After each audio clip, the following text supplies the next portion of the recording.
My name is Rachel Morgan, and I am 32 years old today, but the night that carved scars into my soul happened when I was 21, and it still returns in my dreams. When I was little, I used to believe my brother Jack would always protect me. I remember him holding my hand when we crossed the street, telling me not to be afraid of the dark, making me laugh when Mom was too sick to smile. But by that night, he had changed into someone I no longer recognized. He came home drunk, his eyes burning with rage, and before I could ask what was wrong, his boot slammed into my ribs so hard I thought I would vomit. He kicked me again and again until my breath came in broken gasps and blood dripped from my mouth onto the wooden floor. My body collapsed too weak to stand, and I crawled away like a wounded animal. Every movement sent fire through my bones, every inch forward left a streak of blood behind me, and yet I thought maybe if I could reach the door I might survive. Then my father Frank appeared. For a moment, hope sparked inside me, the foolish hope that he would stop the beating. But he did not reach for me. He did not raise his voice against Jack. Instead, he looked down at me with cold disgust and spoke slowly, as if each word was a final verdict. He said, "That is what tough love is. Be grateful your brother cares enough to teach you." The world around me went silent in that instant. The man who should have protected me chose betrayal. My heart cracked louder than my ribs. In that moment, I knew I was not a daughter to him. I was an object to be broken, a lesson to be crushed. I could not scream. I could not stand, but inside I swore that their cruelty would not be the end of me. I promised myself that I would rise, that I would one day drag their secrets into the light and make them face the justice they thought I would never dare to claim. They believed I would stay silent forever. They were wrong. When I close my eyes and think about the years before that night, I sometimes wonder if I imagined the happiness that once lived inside our house, because the contrast is so sharp. It feels unreal. I was born in a small Ohio town, and my earliest memories are filled with the smell of Mom's apple pie cooling on the window ledge, the sound of Dad whistling while fixing the old pickup, and the warmth of Jack running through the yard with me chasing fireflies until the stars blurred in the summer sky. Back then, Jack was not my tormentor. He was my protector. He was 4 years older, tall and strong even as a teenager, and when other kids teased me for being shy, he shoved them away and told me to stick close to him. I trusted him with a blind devotion that only a younger sister could have. Mom, whose name was Linda, was the anchor of our family, soft-spoken but strong, always reminding us to treat each other with kindness. She was the type of a mother who stayed up sewing costumes for the school play, who whispered prayers beside my bed when I had nightmares, who held our family together like glue. But when I was 11 years old, everything shattered. Mom was diagnosed with breast cancer, and within 2 years, the illness consumed her body until one cold winter morning she was simply gone. I remember standing in the funeral parlor staring at her still face, not understanding how someone so alive could vanish. From that moment, the foundation of my world cracked open. Dad, whose name is Frank, changed overnight. The man who once whistled while fixing trucks now drowned himself in whiskey. His grief turned into bitterness, and his tenderness curdled into rage. He barked orders at Jack to man up and told me I was nothing but a burden. At first, Jack resisted. I still remember him yelling back at Dad, once saying to leave me alone. But as the months dragged on, Jack began to absorb the poison. He started imitating Dad's tone, rolling his eyes at me, telling me I was weak. By the time I was 13, the house that had once been filled with laughter had become a cage of criticism. Frank controlled everything. He checked who I talked to, mocked my clothes, and whenever I cried, he said crying was useless and only made me pathetic. He used words like knives slicing into my self-worth. He repeated that without him, I was nothing, that no one outside would ever care for me, and that he fed me out of duty, not love. Gaslighting became his daily language. I sometimes dared to talk back, but the consequences were swift. He would slam his fist against the table, and Jack would echo him with a shove or a slap. I started writing in a small notebook, my secret place, where I poured every insult, every bruise, every time my father or brother made me feel like less than human. That notebook became my silent rebellion. When I reread those pages now, I see the emotional undulation of a child veering between moments of hope and plunges into despair. There were days when Jack softened again when he shared an inside joke from school, when for a flicker he felt like the brother I once adored. I would cling to those moments thinking maybe he still cared, maybe Dad's poison had not fully swallowed him. But then, just as suddenly, he would turn cold, slamming me against the hallway wall for speaking too loudly, telling me to shut up before Dad heard. Those swings broke me more than the beatings because I never knew who Jack would be from one day to the next.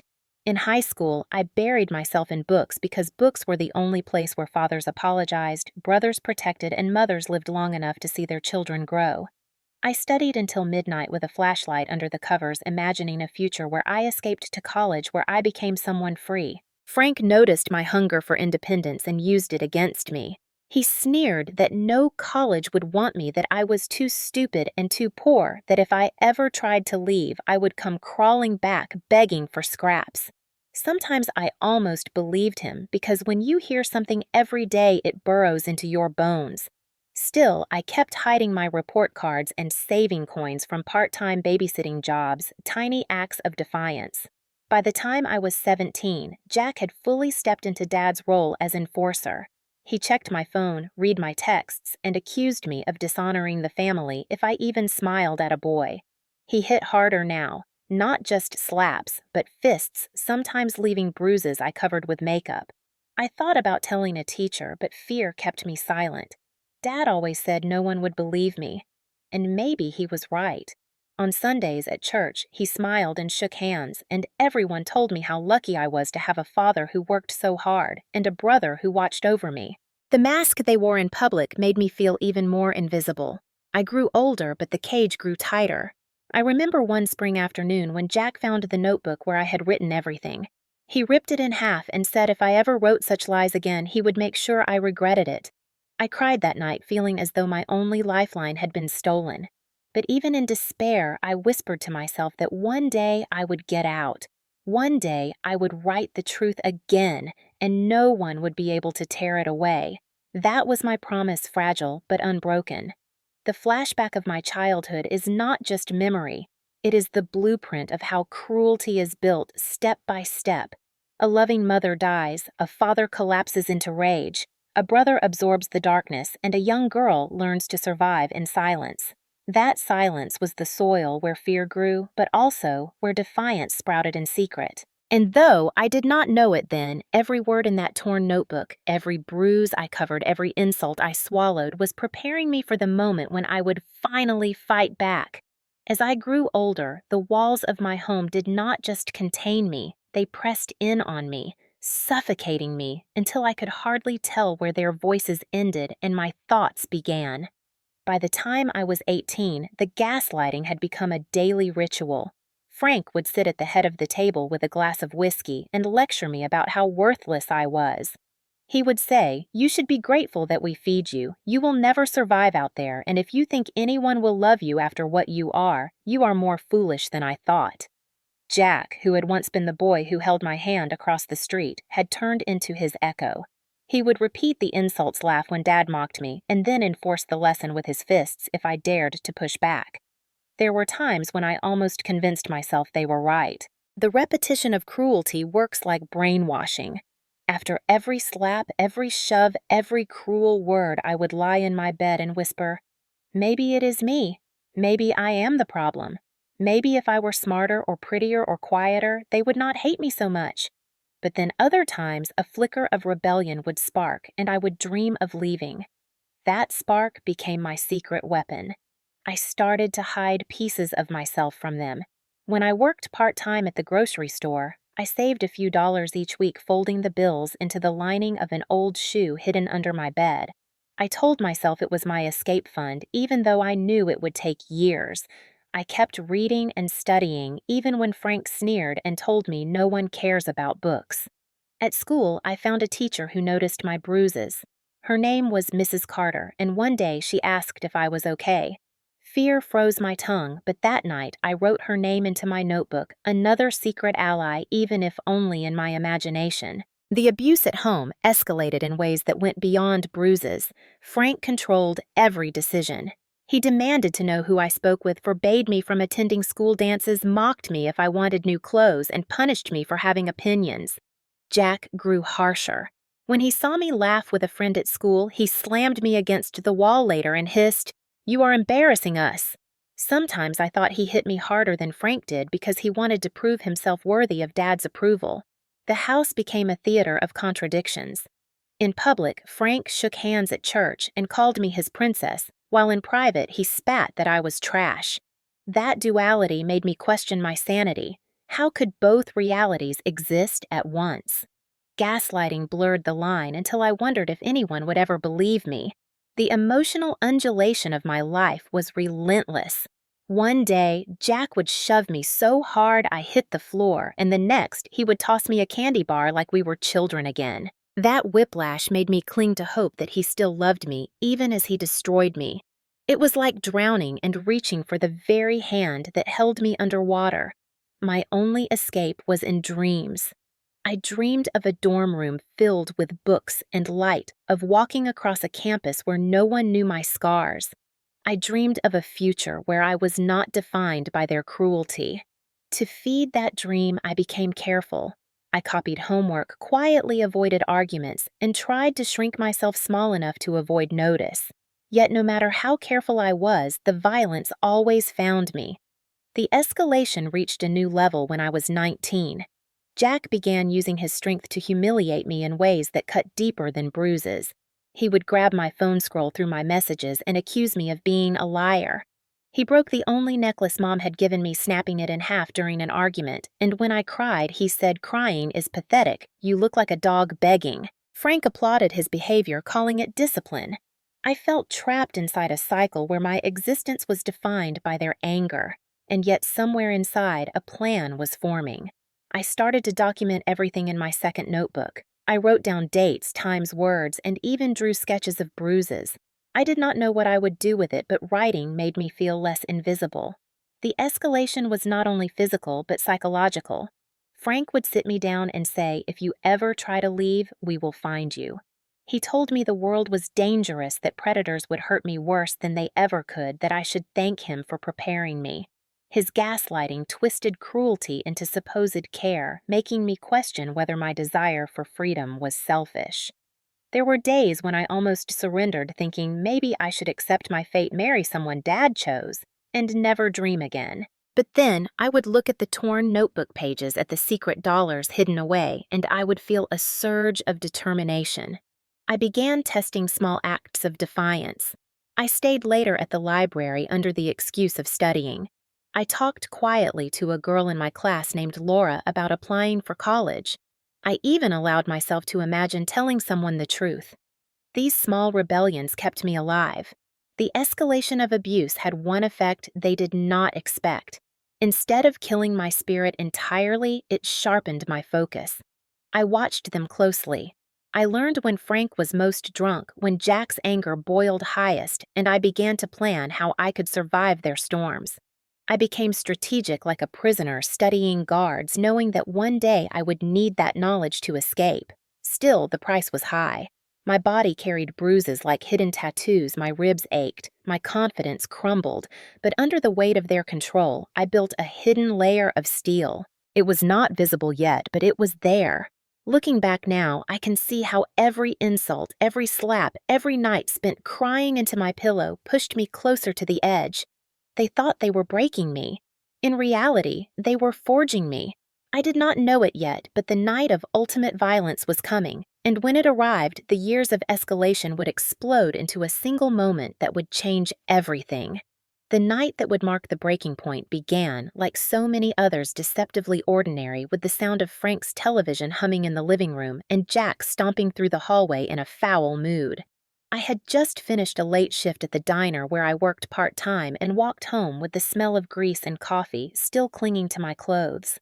My feet ached and my eyes were heavy, but a thin thread of hope pulled at me because earlier that day I had received a letter from a community college. It was not a full acceptance yet, just a notice that they had received my application, but holding that piece of paper felt like clutching the key to a locked door. I had hidden it carefully in the lining of my bag, terrified that Frank or Jack would find it. When I stepped inside the house, the air was already tense. Frank sat with a half-empty bottle beside him, his face flushed, his eyes glassy. Jack paced like a predator. He asked why I was late, his voice sharp enough to cut the air. I tried to explain that the diner had been busy, that I had stayed to clean, but he did not want explanations. He wanted a target. He grabbed my arm so tightly that I felt the circulation stop, and he demanded to know what I was hiding. When I tried to pull away, he ripped the bag from my shoulder and dumped its contents across the floor. The letter slid out like a secret betrayed.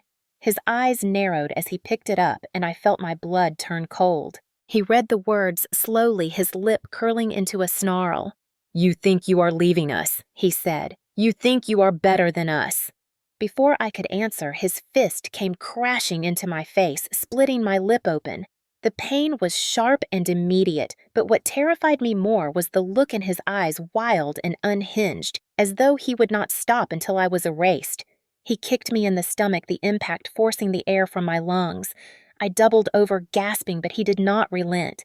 He drove his boot into my side again and again until my ribs screamed and the floor swam before my eyes. The taste of iron filled my mouth, and I realized I could not stand. I felt my body folding in on itself, and instinct took over. I crawled, each movement dragging blood across the wooden boards, my breath rattling. I reached for the wall, for the door, for anything that could save me, but his shadow loomed above me, relentless. He shouted that I was worthless, that I would never escape, that he would beat the dreams out of me. Every word was a hammer against my soul. I tried to scream, but my voice was broken into sobs. At that moment, Frank appeared in the doorway. For a split second, I thought salvation had come. I thought he would stop Jack, that the father I once believed in would surface. But he stood there, arms crossed, eyes empty of compassion.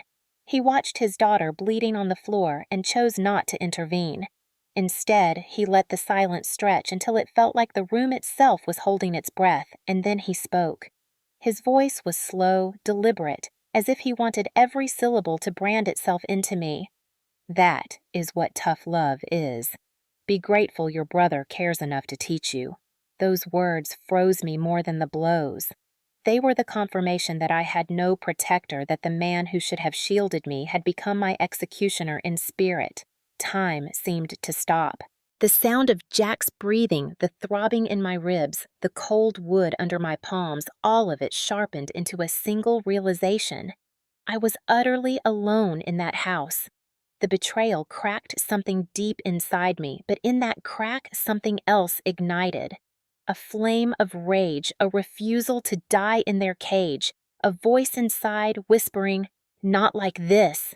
Jack yanked me up by my hair and slammed me against the wall, and my vision blurred with stars. I could hear my own heartbeat pounding louder than his shouts. He raised his fist again, but I twisted away my body, driven by pure survival. I crawled toward the back doornails, scraping the floor, lungs burning.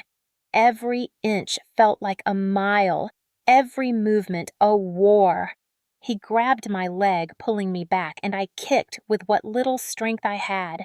The impact startled him just long enough for me to lurch forward and reach the door handle. My hand slipped on the knob, slick with sweat and blood, but I pulled and the night air rushed in like salvation. I collapsed onto the porch, gasping, half blind, my body screaming in agony. Jack followed his footsteps heavy, but the sound of a neighbor's dog barking split the night. Light flicked on across the street. The small distraction made him hesitate, and I crawled further into the yard, dragging myself through the grass. The cold night air stung my wounds, the earth beneath me damp and rough, but it felt like freedom. Jack shouted after me, his voice a mix of rage and panic, but I kept moving, clawing forward even when my arms shook and my knees buckled. My vision tunneled darkness closing in, but I told myself if I just kept crawling, I might live. My father's voice echoed in my skull, that poisonous decree of tough love, and with each repetition, I swore silently that I would prove him wrong. I was not grateful. I was not broken. I was not theirs to destroy. The climax of that night was not only the violence but the revelation. In the moment of greatest pain, I understood that their control was built on fear and silence, and by crawling into the open, I had chosen to defy both. Even as my body collapsed on the wet grass, even as my breath rattled and my blood stained the earth, I held on to that spark. They thought they had ended me. They had no idea I was just beginning to fight. When I collapsed in the yard that night, the world spun in fragments of light and shadow, and I thought it would be the last thing I ever saw. My body was too battered to rise, and the sound of Jack shouting behind me blended with the ringing in my ears until it felt like I was floating outside of myself. Then a porch light from next door flicked on and the sharp voice of Mrs. Jenkins cut through the chaos. She was an older woman who had lived beside us for years, someone who waved politely but whom I had never truly spoken to because Frank discouraged contact with neighbors. Her voice carried a strength I had not heard in years as she shouted, "What is going on out there?" I tried to answer, but only a whimper escaped. She stepped into her yard and her eyes widened when she saw me crawling across the grass. My face bloodied, my clothes torn. Without hesitation, she shouted, "I am calling the police," and in that instant, I knew the cycle of silence had been broken. Jack cursed under his breath, his rage faltering as he realized he could no longer hide what he had done. He hissed something about me ruining everything and retreated into the house. I lay there, trembling, tears mixing with the dirt until the wail of sirens grew closer. For the first time in my life, the sound of authority did not fill me with fear, but with hope. The red and blue lights washed over the street, and uniformed officers rushed toward me. One of them knelt beside me, her name tag reading Officer Miller. She spoke gently, her voice steady, asking me if I could hear her, if I was safe now. The kindness in her tone cracked something open inside me, and I sobbed harder than I ever had before. She reassured me, telling me I was going to be okay, that she would not let anyone hurt me again. The paramedics lifted me onto a stretcher, every movement sending shocks of pain through my body. But even through the agony, I felt a strange sense of release. I was leaving the house that had been my prison. At the hospital, the fluorescent lights blurred above me as doctors examined my injuries. Broken ribs, a concussion, bruises covering my skin, but I was alive. As they cleaned my wounds and stitched my lip, I drifted in and out of consciousness, but I remember Officer Miller staying nearby, speaking with the doctors, writing notes, and most of all, looking at me not with disgust, but with concern. That simple human decency felt like a miracle. When I woke fully the next morning, she was there again, waiting by my bed. She told me Jack and Frank had been questioned and that Mrs. Jenkins had given a statement. My heart raced in fear, certain that they would twist the story, that somehow it would still be my fault. I whispered that no one would believe me, that Dad always said people would take his side. Officer Miller leaned closer and said, "Rachel, I believe you." Those words felt like sunlight breaking through storm clouds. For years, I had been silenced, dismissed, gaslighted, but now someone with authority said they believed me. It was a turning point, not just legally, but emotionally. In that moment, I was no longer invisible. Over the next days, social workers came, investigators asked questions, and for the first time, I had the chance to tell my story outside the walls of that toxic home. I described the years of gaslighting, the bruises, the insults, the beatings. My voice shook, but it grew stronger with each word. The hospital became a sanctuary where my wounds were treated, but also where my truth was finally spoken aloud. Mrs. Jenkins visited too, holding my hand and telling me she was sorry she had not realized sooner, that she wished she had asked more questions. I told her just seeing her that night had saved me. The emotional undulation was intense. One moment I was overwhelmed with gratitude that people cared. The next I was terrified that Frank and Jack would find a way to punish me for speaking. But every time doubt crept in. Officer Miller reminded me that I was not alone. She explained the process, that charges could be filed, that I could have protection, that the law could finally work for me instead of against me. Hearing those words planted a new seed of strength. I realized that survival was no longer just crawling away, it was standing up with allies beside me. The turning point of my life was not only escaping the beating, but discovering that there were people willing to stand between me and my abusers. For the first time in years, I felt the possibility of a future that was not defined by fear. I did not know yet how long or painful the road to justice would be, but I knew one truth that anchored me. I had crossed the threshold. The silence had been broken, and once broken, it could never be rebuilt. The path to justice was not a straight line, but a twisting road filled with fear, doubt, and small victories that eventually led me to a place where the truth could no longer be denied. After the hospital released me, I was placed temporarily with a foster family for safety, and Officer Miller assured me that the investigation was moving forward. At first, I could not believe that anything would truly happen. For so long, Frank and Jack had held all the power, and the idea of them being held accountable felt like a dream too fragile to touch. But slowly, step by step, the system began to work. Statements were taken from Mrs. Jenkins, from doctors who documented my injuries, from neighbors who admitted they had often heard shouting but had been too afraid to interfere. Each piece of evidence built a wall of truth around me, and even though I was terrified, I knew I could not back down. The day of the first court hearing arrived, and I felt my stomach twist as I walked into the courthouse. The sterile hallways smelled of polish and paper, and the echo of my footsteps reminded me of walking into school hallways before a test. Only this test was about my life. When I saw Jack sitting at the defense table, his eyes locked on mine with the same fury I had seen that night, and for a moment I thought my knees would give out. Frank sat beside him, his jaw tight, his expression cold, and I felt like a child again facing the monsters I had known all my life. But then I remembered Officer Miller's words, and I forced myself to stand taller. My lawyer whispered that I was brave, that telling the truth would set me free. The proceedings began, and the prosecutor laid out the charges. Assault, battery, child endangerment, emotional abuse documented through years of testimony. My notebooks were entered into evidence that the torn pages carefully preserved my handwriting, trembling but undeniable. Photographs of my bruises filled the courtroom, and for the first time, the violence I had endured was not hidden behind closed doors, but displayed in the light. The defense tried to twist the story. They claimed I was dramatic, that I exaggerated, that bruises could come from accidents. Frank even testified that I was a difficult child, prone to lies, that Jack had only been disciplining me as any brother might. Hearing those words cut deep because they were the same accusations I had heard all my life. For a moment, I felt small again, silenced, crushed by the weight of their manipulation. But then the prosecutor called Mrs. Jenkins to the stand. Her voice trembled at first, but grew steadier as she described seeing me crawl across the yard, bloodied and broken, and how Jack had retreated when she threatened to call the police.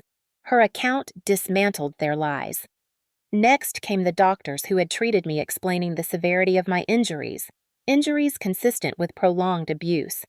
Each testimony added strength to my story, reinforcing the truth I had been forced to carry alone. When it was my turn to speak, my hands shook so badly I thought I might drop the paper I had written notes on. The judge asked if I was ready, and I nodded, even though my throat felt tight. I told the court about the years of gaslighting about Frank, telling me I was worthless, about Jack's escalating violence, about the torn notebooks and the hidden money, and the nights I cried myself to sleep. I described the night of the attack in detail, every kick, every insult, and the moment my father uttered the words that still burned in my memory. "That is what tough love is.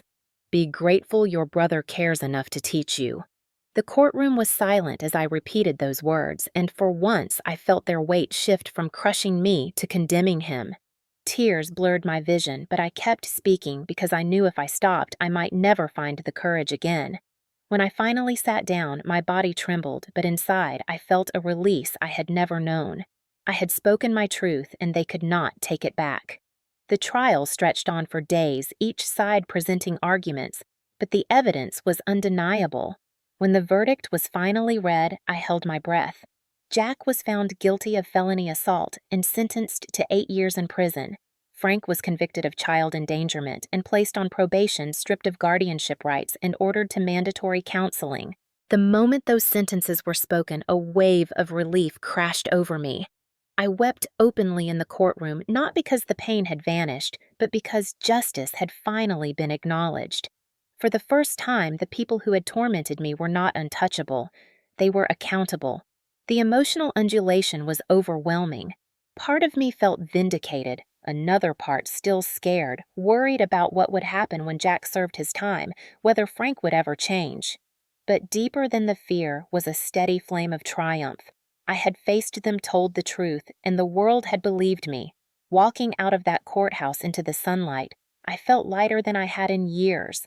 The scars on my body were still there, the memories still sharp, but the chains of silence had been broken forever. Justice did not erase the past, but it gave me a future. And for a survivor like me, that was everything. After the trial ended and the sentences were delivered, I thought I would feel completely free, but healing was not a sudden transformation. It was a long, uneven road filled with setbacks, small victories, and moments when the past still reached out to grab me. The first weeks living outside that toxic house were both liberating and terrifying. I stayed with a foster family arranged through the court system, kind people who gave me space, but also checked on me gently. For the first time, I slept in a room where no footsteps thundered down the hall in anger, but my body did not know how to rest. I woke up sweating from nightmares, hearing echoes of Jack's boots and Frank's voice telling me I was worthless. Some mornings I cried before even leaving the bed, convinced that no matter what the court said, I was still broken inside. Therapy became my lifeline. The hospital connected me with a counselor named Dr. Simmons, who specialized in survivors of domestic abuse. In the beginning, I could barely speak in her office. I sat in silence, staring at my hands, ashamed that I could not just move on. But she told me healing was not about erasing the past, but learning to carry it differently. Slowly, I began to talk to describe the nights of fear, the constant gaslighting, the betrayal that cut deeper than fists. Saying those words in a safe space was painful, but it also loosened the grip of the memories. In group sessions, I met other women who had lived through similar horrors. Some were older, some younger, but each carried stories that mirrored pieces of mine. Listening to them, I realized I was not alone. One woman told me she had survived 30 years of abuse before finding the courage to leave, and her resilience inspired me. We laughed together sometimes, dark laughter that only survivors understood, and in that strange camaraderie, I found strength. Still, healing was not linear. There were days when I felt strong enough to plan for college again, when I filled out applications and dreamed of a future career. Then there were nights when I broke down crying, afraid that Frank would find me or that Jack would come after me once he was released. I jumped at sudden noises, avoided crowded places, and sometimes isolated myself out of fear. Emotional undulation defined my recovery, but gradually the highs became more frequent than the lows. I began volunteering at a support group center, at first just helping to set up chairs and make coffee, but eventually sharing my own story with new members. Each time I spoke, I felt the weight of shame lessen and the power of my voice grow.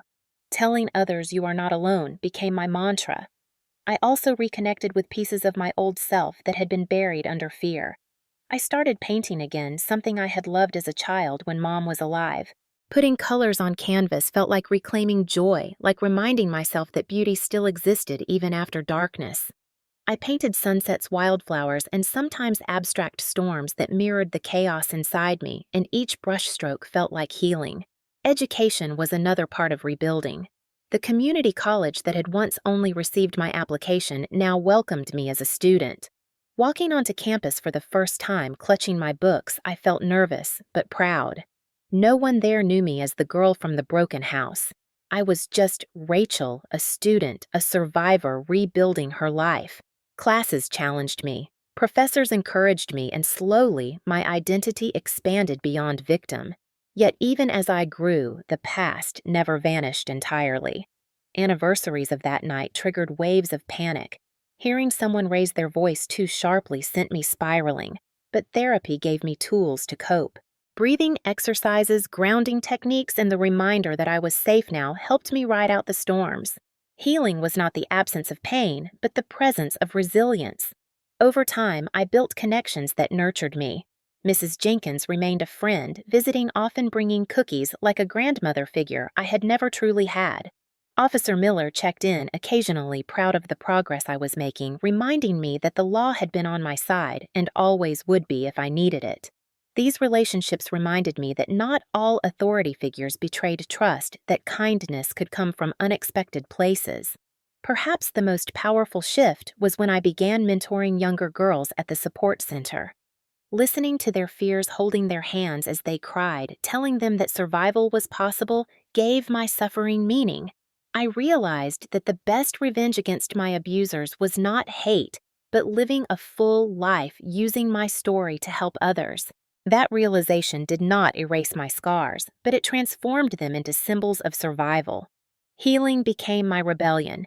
Each day I lived freely was proof that Frank's words were lies, and Jack's violence did not define me. Each laugh with friends, each exam passed, each painting completed was a victory. By the time I turned 25, I could look in the mirror and see more than a wounded girl. I saw a woman who had endured, who had fought, who had chosen life. Healing had not been easy, it had not been complete, but it was real. And with each step forward, I carried the memory of my mother Linda, the one person who had taught me kindness before the darkness. I often thought she would have been proud to see me helping others, proud that her daughter refused to let cruelty have the last word. Looking back now from the place I stand as a woman of 32, I can still feel the ache of the nights I thought I would never survive, and yet I also feel the steady warmth of the life I have built from those ashes. The pain is part of me stitched into my story, but it no longer controls me. There are still nights when I wake up sweating, hearing echoes of Jack's voice or Frank's cold words, and those moments remind me of how deep the wounds once ran. But then there are mornings when I step into the sunlight and breathe freely, when I sit in a classroom with books open, or in a support circle listening to another woman find her courage, and I realize hope has grown stronger than fear. Healing does not mean I never stumble.